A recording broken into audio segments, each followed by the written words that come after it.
Honoured guests, you have been chosen by a rigorous system based on data and logic to experience the trip of a lifetime with me on board my yacht, the Prince. A rigorous system of data would not have yielded any conclusion that could have led to Petro Makarenko being here. Watch how you speak of my son, Dr. Richardson. Ladies, this is a rigorous process which I am sure you can respect, Dr. Richardson. Yes, I can. How has he shut you up, Harriet? What NDAs. What NDAs has he made you sign? Well, in fact, I am giving a generous research grant to her university. Harriet, I thought you had more integrity.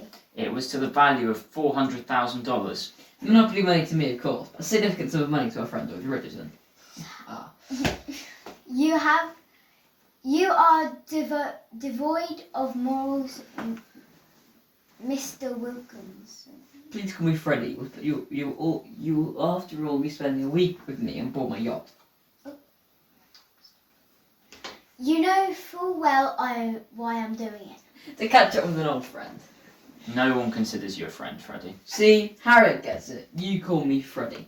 The other here is shocking. Well, I'm sorry it's not to your liking. Make something else. Be quick about it. Petro, give Robert time. Trust me, his cooking is fantastic. As they say, the proof is in the pudding. That relies on you actually serving pudding, which you have far so neglected to do. I must go.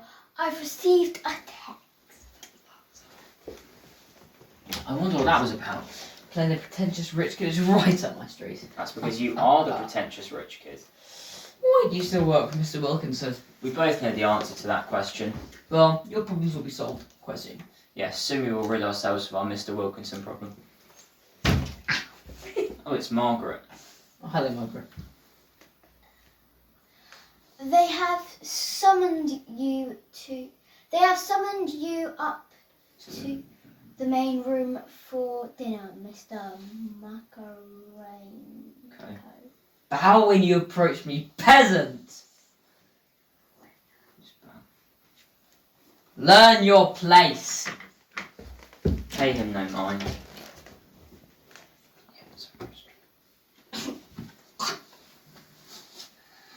That will be tough. That will be tough to do for a week. Well, if you're lucky, someone will finally have enough of him and get rid of him.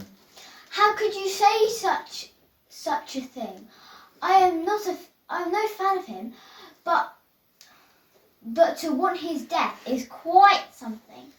Perhaps you are right. After all, he is not the worst offender. Whatever do you mean? The utterly evil man we both work for. Mr. Wilkinson has his flaws, but... But what? He has no qualms about doing anything to serve his goals. How do you think he got a group of people who despise him to come aboard this yacht? I know, he and Natasha have a rivalry, but... Do you know how he convinced Natasha to come abroad? How? He...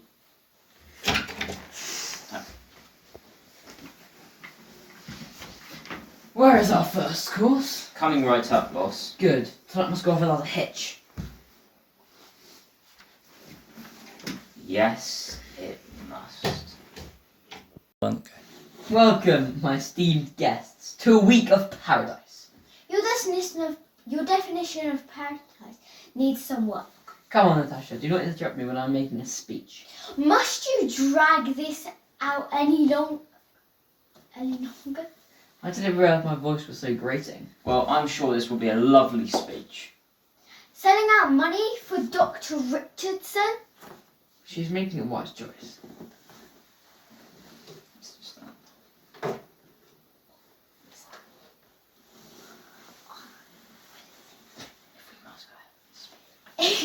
If we must go ahead with this spectacle, must go first for some wine. Gentlemen, hello. Mr. Wilkinson. Mr. Wilkinson. That's me. Anyway, welcome aboard. And then you. Party time. Woohoo! I know you have to make pragmatic choices in the role I'm in, but even I'm uneasy with this. Me too, but it keeps the lights on, and it means we can keep helping people. He seems remarkably relaxed for a man who believes he's about to be murdered. His distress, cool, definitely said we needed to keep an eye out for him the whole week. But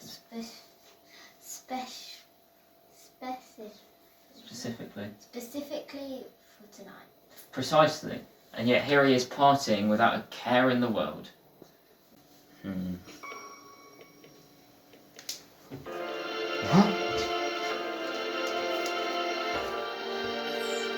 Margaret?